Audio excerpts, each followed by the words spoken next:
Om Purnamadaha Purnamidam Purnat Purnamudachyate Purnasya Purnamadaya Purnamevavashishyate. Om Shanti Shanti Shanti. Om Vasudeva Sutam Devam Kansachanuramardhanam Devaki Paramanandam Krishnam Vande Jagadgurum. Om. Adorations to Lord Krishna, the preceptor of the universe, destroyer of the forces of darkness, and bestower of immortality. Srimad Bhagavad Gita in chapter 9, Raja Vidya Raja Guhya Yoga, yoga of royal knowledge and royal secret. Royal doesn't have anything to do with political royalty. It's allegorical. You found the royal path, the road leading to the palace. You can go very easily. You don't have to ask people where is the palace. And you can go softly, jumping, dancing. You are well protected on the royal path. And what is a royal path? Integral yoga practiced in your daily life. Yoga that does not turn to a limited aspect, because yoga has 4 aspects: action, karma yoga, emotion, feeling, bhakti yoga, will aspect of your personality, dhyana yoga, and understanding aspect. Your intellect becomes intuitional. That movement is jnana yoga. If you focus only on one of these 4, you are following a restricted path. These 4 are like 4 musical chords, and they must be in harmony. Harmonizing the 4 chords of your personality in the hands of Goddess Saraswati. Goddess Saraswati means the absolute Brahman. So the moment you begin to harmonize, or to the extent you do, you become free from the load of ego-based illusions. Your worries about what you have done, what you are going to gain, lots of worries which create a load. That load is lightened if there is harmony. If you are singing in a melodious way, all the load about details of what you are doing, they begin to diminish. Try it out. So that's the role of integral yoga. That's Raja Yoga, Raja Guhya Yoga in this context.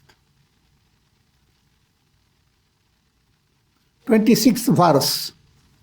Patram pushpam phalam toyam yo me bhaktya prayachati tadaham bhakti parahritam ashnami prayatatmana.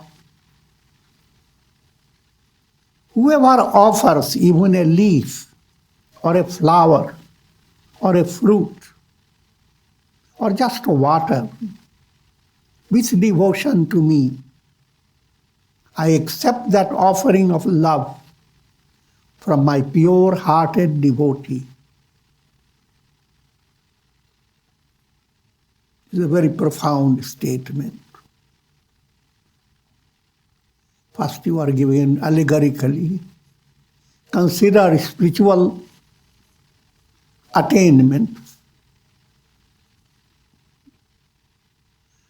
The whole sadhana movement that gives you the highest fruit or highest result. That spiritual tree has a leaf, it has flower, it has fruit, and the greatest aspect of that product of the tree is the rasam of the fruit. Looks like just water, the sap. Leaf relates to karma yoga. And karma yoga is highlighted by seva, serve, love, be good, do good. If this enters in your personality, you become karma yogi automatically, whether you like it or not. And things that were such a load in your job, it becomes a leaf. That's one subtle meaning. First, you must understand these offerings, even in ritual state, they are awakening your faith. So in any stage we would do, it has its own special benefit. But do not stay confined only in that ritual level. Your ritual level, well done, should give you advanced progress. Your kindergarten study must give you higher grade attainment. Scriptures have given lots of details about these offerings. And let me give you some of those. Those are highly allegorical. But they enter your mind and they stay stuck with your mind. When you hear certain things with stories, parables, details of intellectual data move away from your mind. But you hold on to the stories. And the stories bring to you those details you have heard and subtle meaning behind the details. So there's all this has to be understood. The subtle super psychology behind the scriptural teachings. Now, the storyline, Krishna was invited by Duryodhana. And Duryodhana had prepared wonderful royal dishes to welcome Krishna. But Vidura led him, he chose to go to Vidura. And his capacity was not with so much of the delicious foods, the royalty foods. His was ordinary food, spinach, chana, garbanzo, things of that nature. Duryodhan came, ki meva tyago, saag vidur ghar khaye. Duryodhana's delicious articles of food, royal food, Krishna didn't accept it. And he accepted saag, like leafy preparation in the home of Vidura. And so that's a leaf example, a scriptural example. And flower is well known. All devotees, they bring flowers, and flower is the highlight of any temple.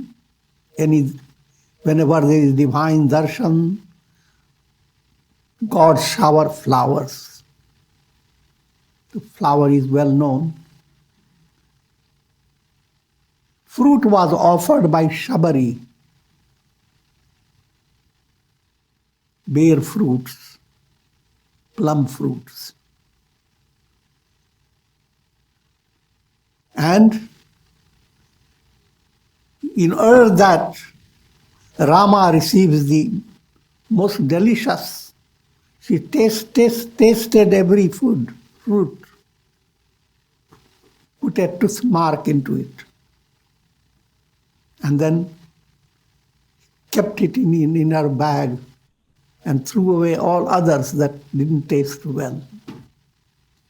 Every day she went on doing that for years until Rama did come. And when he tasted the fruit, it reminded him of his mother, Kaushalya. So all this is allegorical stories. Offering a flower in advanced stage, implying developing virtuous qualities. If you have developed humility and offer it, don't say, I'm so humble. You don't listen to me, I will grumble. Then you are not offering. So, developing virtuous qualities in a spontaneous way because of love of God. And just water is in this context, refers to the highest product of the tree. To get all the nutrition from the fruit, you get the juice of the fruit. The fruit juice is ultimately the highest product. In the spiritual way of understanding, when your sadhana has led you to the state of deep ecstasy or deep samadhi, you are enjoying the juice and offering it to God. Lord Shiva, Shiva-linga is worshipped by Abhishek. Drops and drops of water drips upon the Shiva-linga. That's the allegorical presentation of what I am explaining, the state of deep samadhi, where your soul is offering the mind as water, but mind that goes on flowing without interruption. Dhara prava. So these are the offerings: leaf, flower, fruit, or just water. The storyline in the field of parables, offering of water and its glory has been presented in the scriptures. Saint Eknath went through a whole project of bringing Ganges water and offering the water to Lord Shiva in Rameshwaram. It's years of journey and trouble. He, along with a band of Brahmins, completed the whole trip. And they had come very close to Rameshwaram temple where Shiva is installed. And there it so happened that the saint saw a dog, thirsty dog, dying. They can be some person donkey, doesn't matter.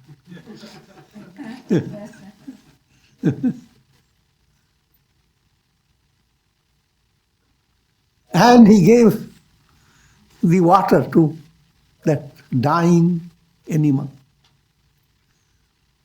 thirsty animal. And the animal was revived. And then he continued and came to the temple with the rest of the water to this first stage of offering was given to the dog or donkey.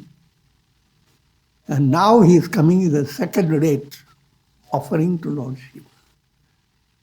It's a big insult. That's how the people saw him doing something so negative, and they couldn't understand. But to their big surprise, the moment he enters the temple, people say, "What happened? You were already here? You offered, and there was such a light flashed out. You great sage." Because that offering to that thirsty animal reached God, Lord Shiva, directly. Figure out what all that implies. You don't have to do all the whole plot, but in everyday life, a little help you give to a person at the right time with a sincere heart, it reaches as if you have offered it to God Himself. And this form of offering, leaf, flower, fruit, or just the water, reduces your egoism and enhances Ishwararpan. One side is ego-based life. On the other side, a life surrendered to God. On one side, your project is to understand, I am nothing, not even a straw. I am not the body, not the mind, not the intellect. I am nothing. From ego point of view. From another side, all this in me, they are expressions of God's presence or God's role. In brief, from individual personality point of view, I am just an instrument. So making yourself instrumental, not egoistic. That's one project. And understanding whose instrument are you, in whose hands? God. So put two things together. God is operating through your personality and you are just an instrument in His hands. And that's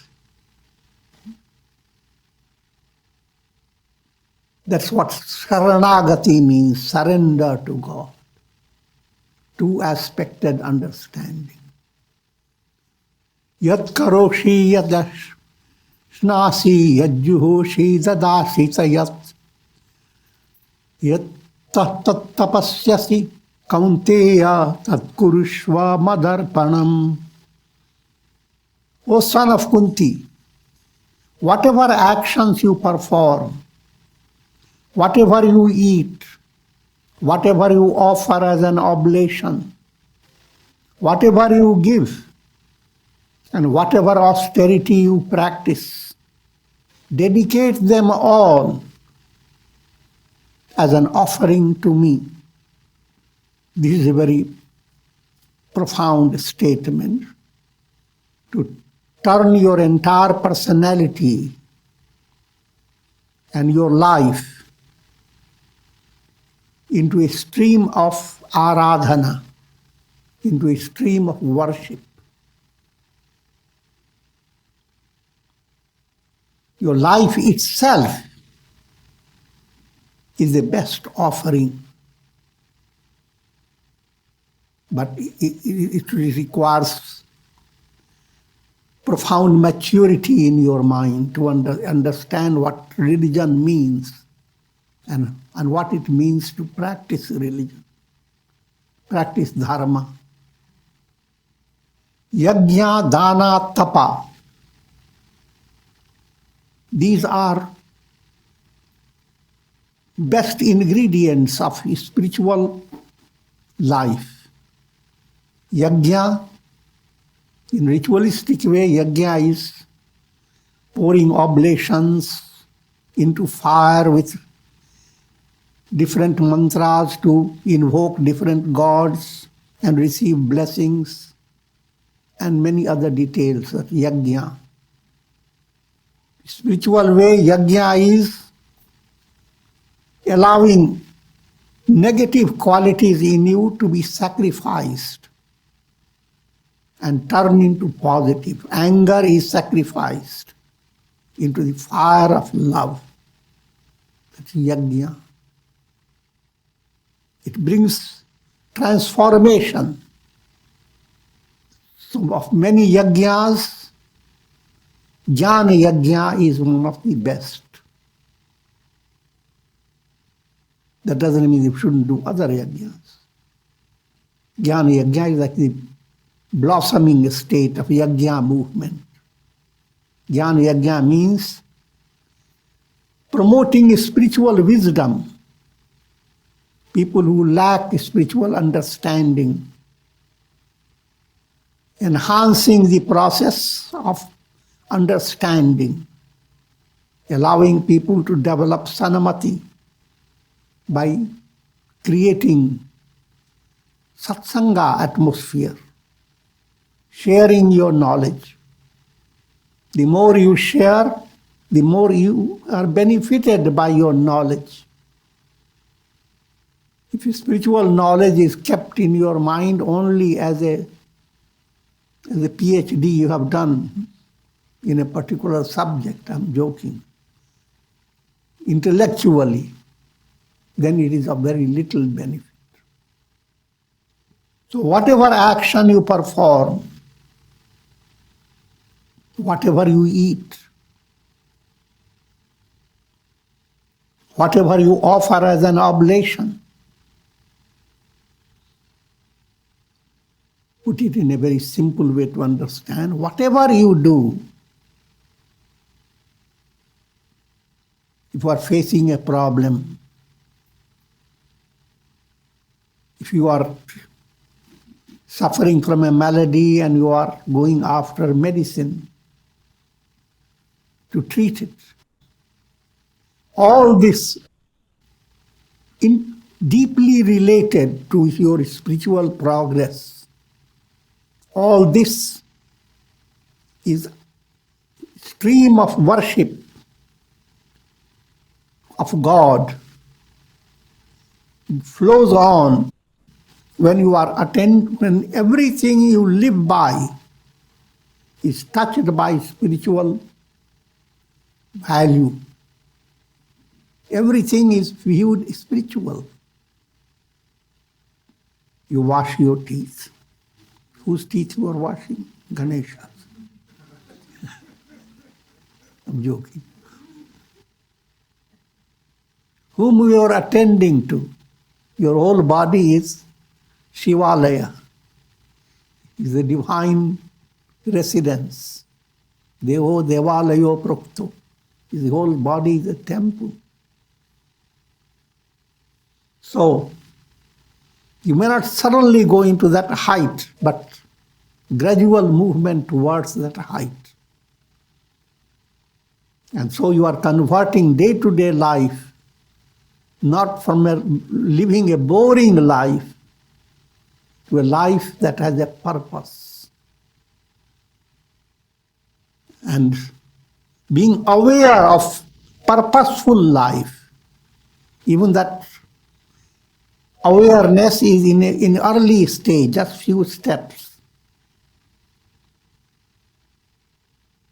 That has profound blessings for you. That's what people say. You take few steps towards God, and God takes 1,000 steps towards you. So that movement is yajna movement. Another mantra to be adopted is dana. Dana means charity. Develop a magnanimous heart, a charitable heart. Don't be charitable towards yourself. People have no difficulty being charitable. You view yourself most wonderful. I'm not talking about everybody. That's the mass mentality.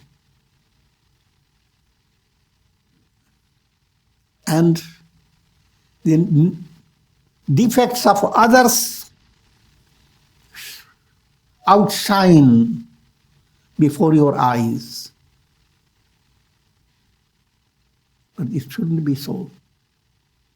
Here I'm defining charity in a profound way. Ordinarily, charity means how much money you give. But more intimate charity that touches your heart, bring transformation in your personality, is profound change to occur in your bhavana, in your feeling.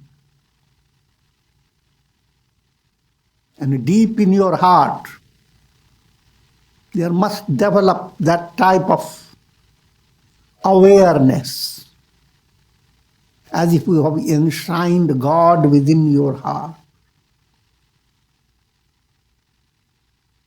And all that you are encountering in your life is in tune with God's presence within your heart. In other words, you don't see anything negative in this world. You try to understand this point. It doesn't mean, therefore, that you are suffering from certain malady and you don't see anything negative about it. You have sharp headache, and having read a few of these words, you haven't seen nothing about it. There's so many head suffering. Mind is only a coconut. So this is not real worship of God. Your head is not yours. So the head is to be a channel of God's will. So with that understanding, treat your head, treat your headache, treat your whole body, put it through exercise, and similarly, your entire different aspects of your personality, give them proper exercises. So magnanimous attitude towards yourself and towards the world. That's the act of charity. And next is tapa. Tapa is austerity. as you spiritually begin to advance, your spiritual longing becomes stronger. And nature does not match up with your expectation. Therefore, you need to wait and watch. And when you wait, while waiting, you have to learn how to endure, how to be patient. And that whole process called tapas, austerity. So 3 things are very important mantras, as it were: yajna, dana, and tapa. And these are the ingredients that lead to Ishwararpana buddhi, surrender to God. Surrendering to God, constant remembrance of God, offering to God, all these are synonymous. Shubhashuphalairevam mokshase karma bandhanai sannyasa yoga yuktatma vimukto mamupaishyasi. Thus he will become free from the bondage of good and evil karmas. And being steadily united with the yoga of renunciation, you will become liberated in this very life and attain me. 2 terms are used here: sannyasa and yoga. Sannyasa is renouncing your ego. Yoga is uniting yourself with God. So practice of sannyasa means allowing those types of affirmations to enter your mind that negates your ego, erroneous concept of ego. That the whole process is progressive. Not to be happy with egoistic ego. And that whole movement is sannyasa. Whether you are initiated in sannyasa or not. This is the project of sannyasa. How to handle your ego. Egoism, swollen ego, that's not you. The swollen ego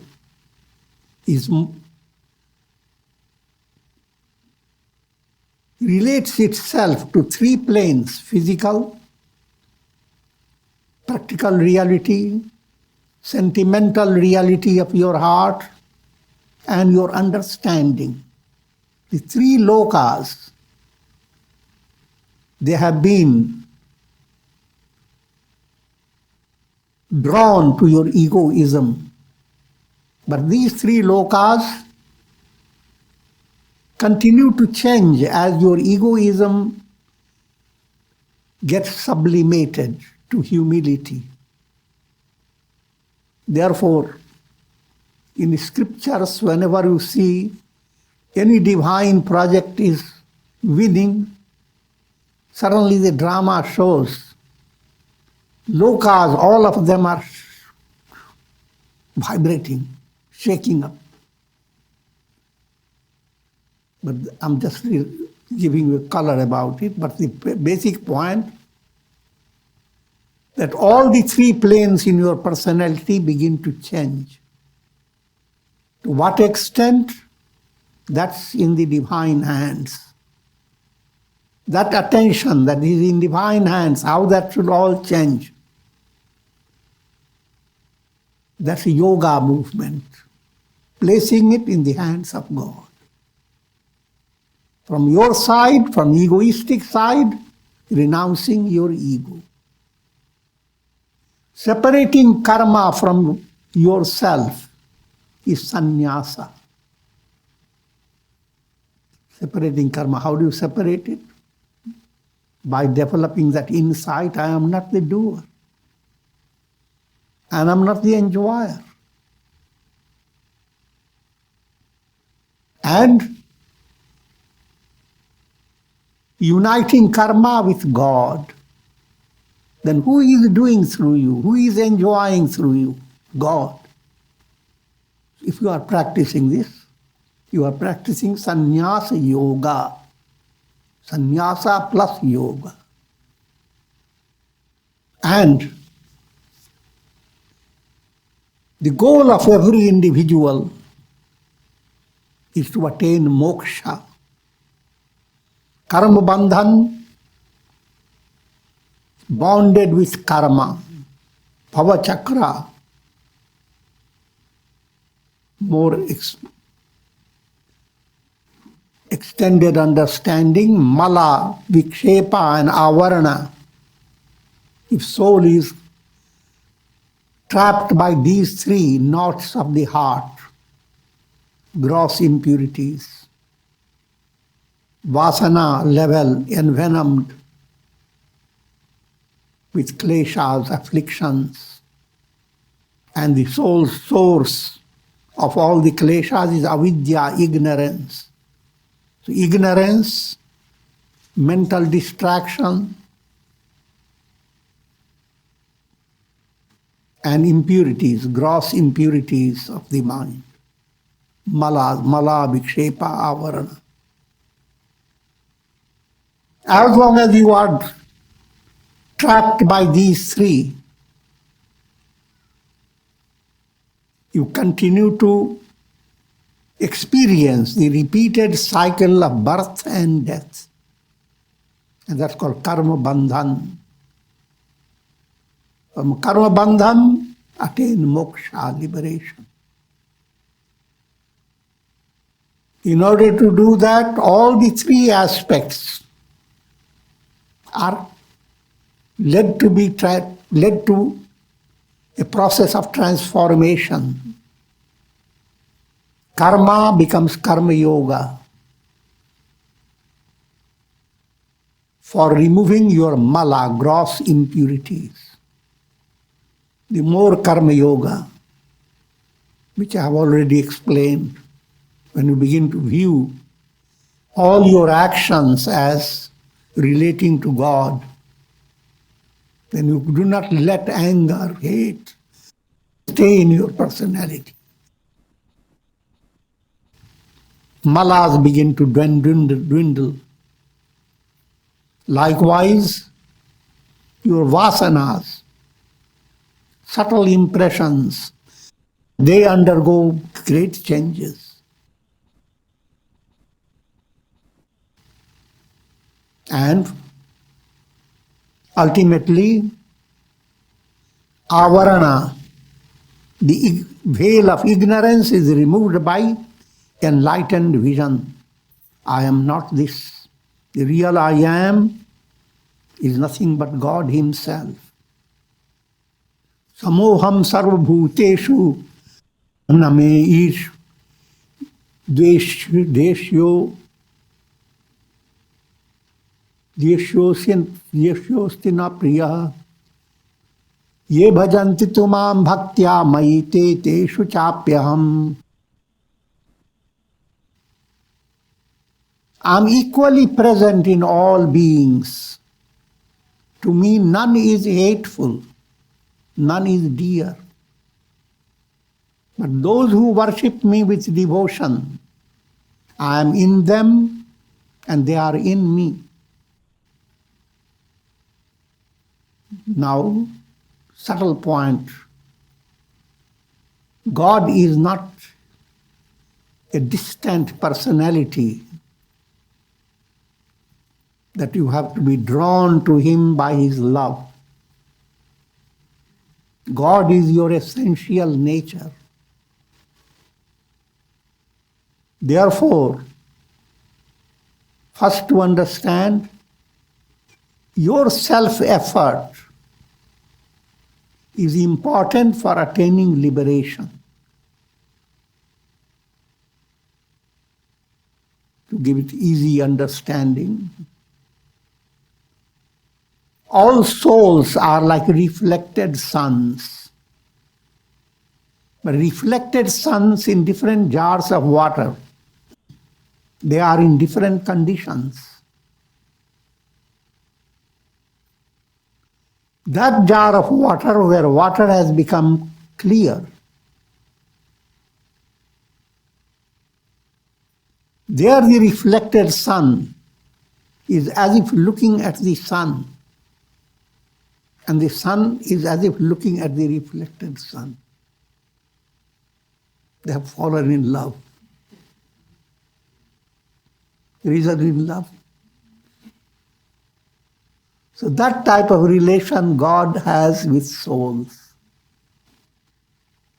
There is no favoritism. God is impartial. And in spite of his impartiality, he falls in love with such intensity, illustrated by Krishna and Sudama. That point has to be assimilated by you.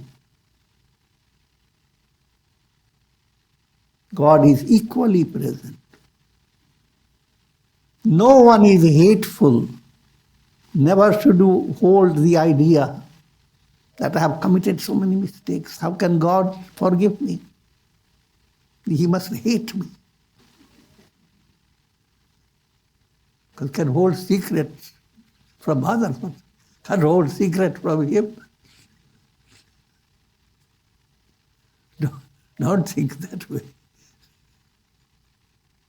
God is equally present in your heart, as he was present in the heart of Jesus, Buddha, all great sages and saints. He is equally present in every individual. The sun is equally present in all pots of water.